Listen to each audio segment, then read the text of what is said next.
What cheer, y'all? Well, let's take a look at Grande or Grand. I can hear Steve Christ right now, or as we get closer when he does webinars and whatnot, saying it is Grand instead of Grande. He had the same pet peeve about Forte, saying the proper French is Fort, and he's right. So it is Grand. This one's got there's a lot to like about this horse. Trained by Todd Pletcher, the ubiquitous Mike Rapoli's got his Derby horse. Finished a good second in the Wood Memorial. There were a lot of good things about that race, and certainly this is a very promising colt heading into the Derby. Take a look at the pedigree. Can't get much better than this, really. You get Curlin on top.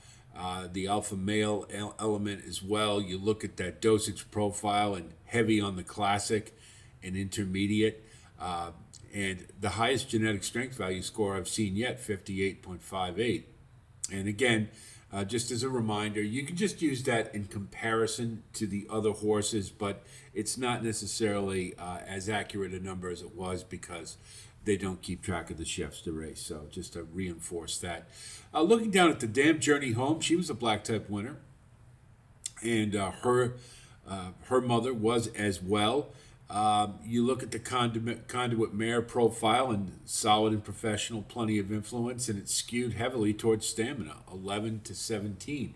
Triad, same thing, skewed more towards stamina. So a lot to like. I don't think a mile and a quarter is going to be a problem at all, particularly when you consider in the Wood Memorial, he probably ran about a mile and 3/8 in that race, being wide all the way around both turns. Take a look at the running lines. Only 3 starts, but you do see improvement. In particular, the thing that I really like to see is look at that late fraction, getting better as the distances increase. That's an outstanding formula for success. He's got his career high speed figure in the Wood Memorial. First time in graded stakes, didn't bother him. And you also see as the race ratings are getting better, he is maintaining the same class level. That's a little bit of a concern. He's not getting into the 120 level. He's kind of running his race each time. But when you consider the Wood Memorial, he was wide around the first turn. He was wide in the stretch, and he still was able to keep moving forward and challenge Rodriguez. Wasn't going to get to him, but when you consider all the ground he lost, it's a pretty impressive effort. And now coming into the Derby, third off the layoff, there's a lot to like about Grande coming into the Derby. I think he's a sleeper for sure. I don't see how he couldn't be. The real question is going to be, we start looking at our first takes. Certainly the progression is the positive. The fact that as it's getting longer, he seems to be getting better, so he's thriving on it. You have to like that. Too much too soon, it's only his 4th start. And what gives me a little concern is he's not running better. He's running his race to a certain extent when you consider the class rating hasn't changed for all 3 races. That's a little bit of a concern, but he obviously is going to get the distance. I don't think that's a problem. The top end, he'll need another step forward for certain, but there's nothing to say that he can't. And finally, working out a trip. I think we can all agree that if he gets wide around both turns in the Derby, that's not going to give him much of a chance to factor.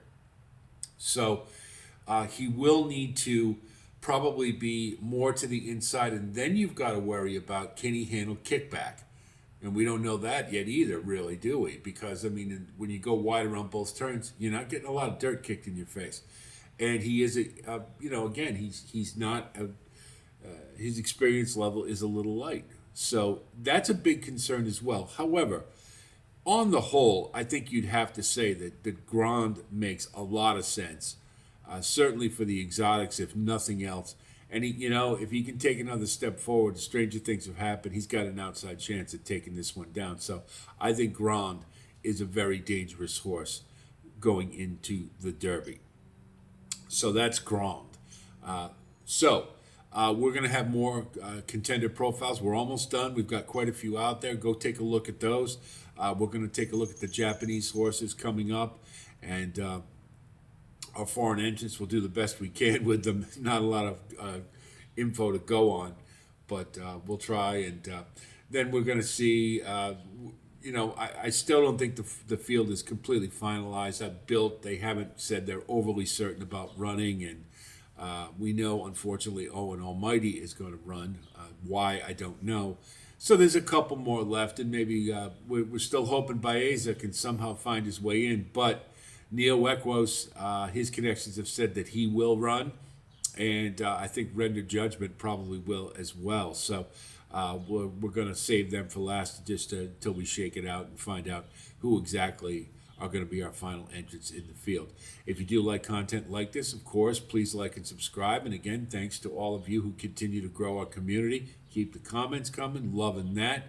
So plenty of content coming. We'll have our elements of handicapping probably starting the end of next week, I'm thinking.